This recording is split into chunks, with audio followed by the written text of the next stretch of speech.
ध्रुप के पास में चली, उर्वशी सी रंभा ध्रुप के पास में चली।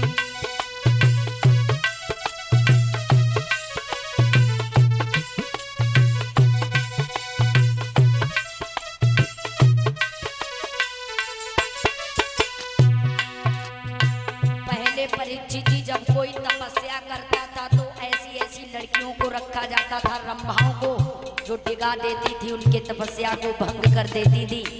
ऐसे ही इंद्र ने बुलाया रंभाओं को, सारी रंभाएं श्रृंगार बनाने लगी हैं। किसको? ध्रुव को डिगाने के लिए जा रही है। 16 श्रृंगार सजाई के चली कि उल्टो पल्ला डाल के चली, उर्वशी सी रंभा ध्रुव के पास में चली, उर्वशी सी रंभा ध्रुव के पास में चली।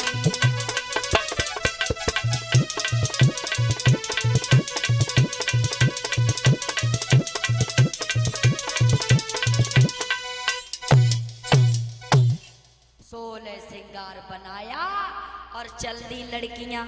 अब चली, एक बोली जिज्जी हम तो चुकटन में खुलाए दिया की, दूसरी बोली चुप बैठो हम तो सिर्फ अपनी चुंदरिया लहराए दी, ताई में आंखी खोल दी।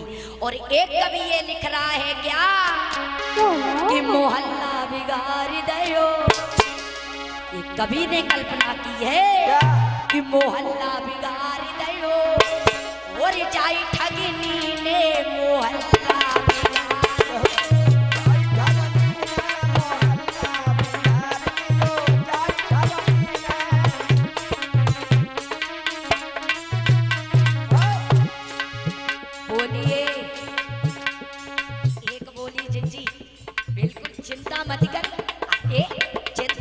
कर रही है। हमारे सिर्फ चुंदरिया लहराने की देर है, एकदम आँखी खोल के बात ठाड़ो है, कोई भी तपस्या करते है।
पास में पहुंची, हाय कोई तो ठाड़ी है कान लगी जिज्जी जो तो छोटो है, और जाके ले हेन तक भाग के चली है, होने से चुंदरिया लहरा देते तो जो आंखें खोल के भाग जाते। बहन बहन व्यर्थ की ये बातें हैं, व्यर्थ का नकली जोश, और समय पड़े पे हो जाते हैं बड़े बड़े खामोश।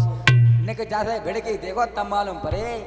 एक बोलो जिज्जी ए जो छोटो है लेकिन बड़ो खोटो है, जल्दी आंखें नहीं खुले। हमारे बड़ो अच्छो लग रहा है, हमारे बड़ो अच्छो लग रहा है। एक बोली जिज्जी तू काहे को चिंता कर रही है, सुन कि चाहे नाच कूद के रे जाए लूंगी जूतो बाल मोए जाए।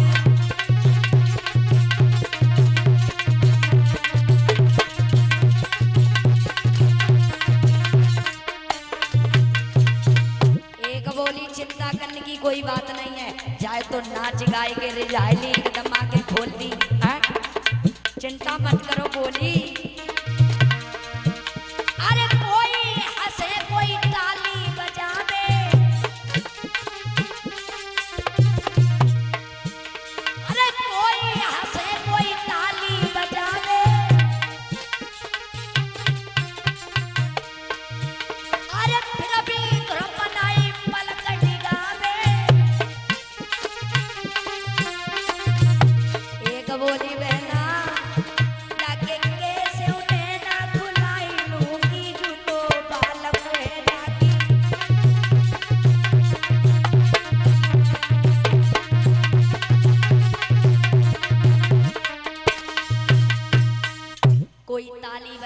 कोई चुदरिया लहरा रही, कोई नागिन बन जाती फुसकार रही, कोई शेरनी बन के गुर्रा रही, लेकिन ध्रुव ने आंखें नहीं खोली।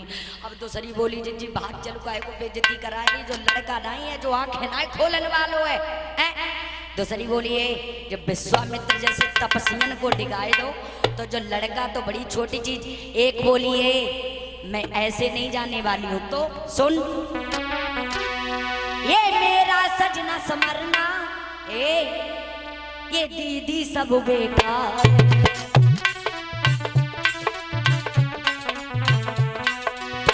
बोलिए मैं तब से पैसे ही जो श्रृंगार नहीं सजाए रही हूं, तुझे नहीं मालूम है।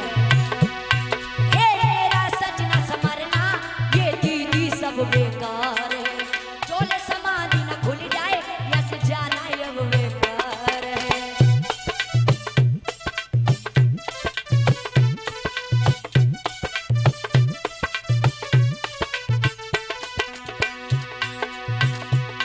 ये पहरा क्यों तूने कंगना, ये खनकाना बेकार है, चोले समाधि न खुल जाए या से जाना अब बेकार है।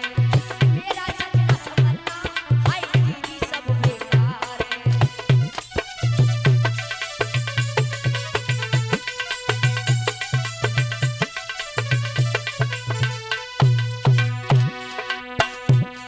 ना जाऊं यहाँ से खाली जब तक कि सम्मान ना खुल जाए। ए मेरा सजना समरना, ये दीदी सब बेकार है।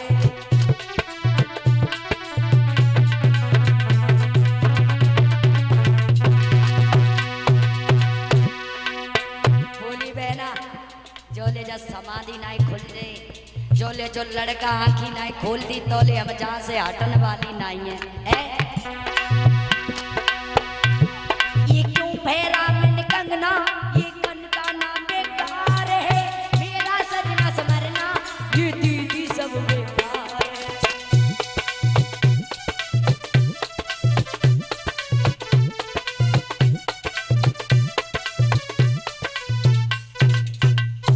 बोली जी हम नहीं जहाँ से हटन वाली, तोले भगवान की माया की बर्रैया टूट पनी सब भाजी इधर उधर। अब इधर बताया गया विष्णु भगवान की से सैया हिलने लगी। विष्णु भगवान बोले हे नारद जी, बोले कहिए।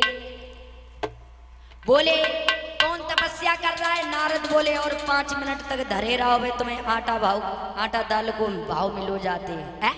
हाँ तुम्हें मालूम ही नहीं, एक छोटा सा बालक 5 साल का तुम्हारी तपस्या कर रहा, तुम यहाँ से बड़े आराम से बैठे हो।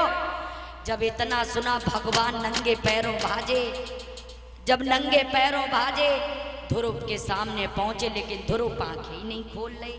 भगवान ने अपनी परछाई को खींच लिया, ध्रुव ऐसे गिरे जैसे सूखा वृक्ष गिरता, भगवान ने गोद में ले लिया। अब जब गोद में ले लिया ध्रुव रोने लगे, तो भगवान बोले बेटा तुम रो ना, क्यों रो रहे हो, अब तो हम आ गए हैं। बोले वरदान मांग लो। ध्रुव बोले जब आपने हमसे बेटा कह दिया तो बाप का तो परिचित सब बेटा ही का होता है। जब तुमने मुझसे बेटा का तो तुम मेरे बाप हुए, और बाप का जितना भी होता है वो तो सब बेटा ही का हक होता है। इसलिए मुझे कुछ भी नहीं चाहिए, तुम्हारे दर्शन मेरे लिए बहुत है। आज एरावत हाथी मंगाया, उस पे ध्रुव को बैठाल करके अयोध्या नगरी के लिए भेज दिया।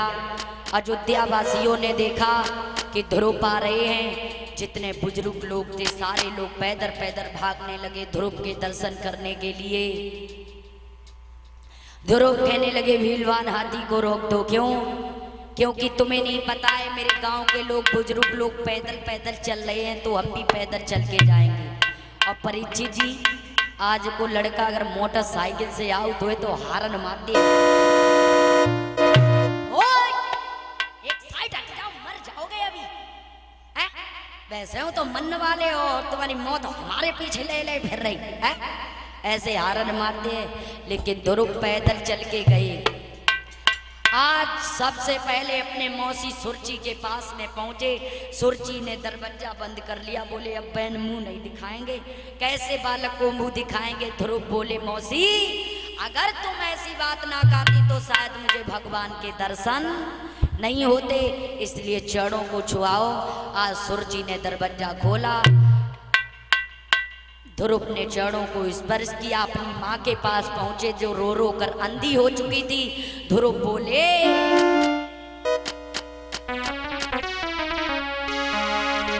एक और कृपा हमो पर कीजे, हे पारि ब्रह्म हे परमेश्वर।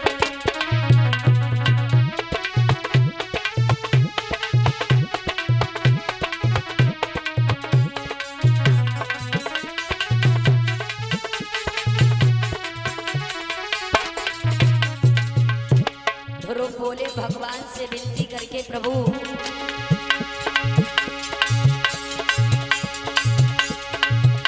एक और कृपा मुझ पे कीजिए, हे पारि ब्रह्म हे परमेश्वर। कौन सी? मैया की रोशनी चली गई, मैया की रोशनी लौटा दो।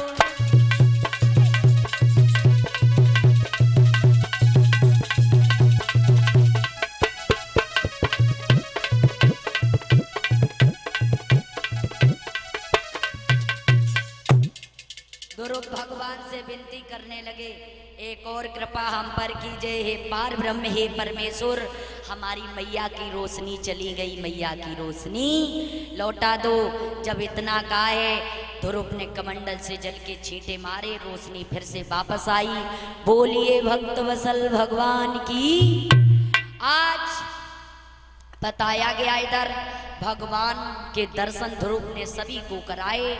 इधर उत्तम जो था परीक्षित जी, वो एक कुबेर की लड़की को देख करके मोहित हो गया। उत्तम राजाओं को बड़ा परेशान करने लगे। कुबेर ने इनका वध कर दिया उत्तम का। और इधर जो ध्रुव थे वो अयोध्या नगरी के राजा बनाए गए। इनकी शादियां हुई। बताया गया है इधर अब श्री सुखदेव मुनि बोले हैं। अब आइए दो शब्दों में सभी लोग भगवान का भजन फिर आगे कार्यक्रम लेकर के चलेंगे।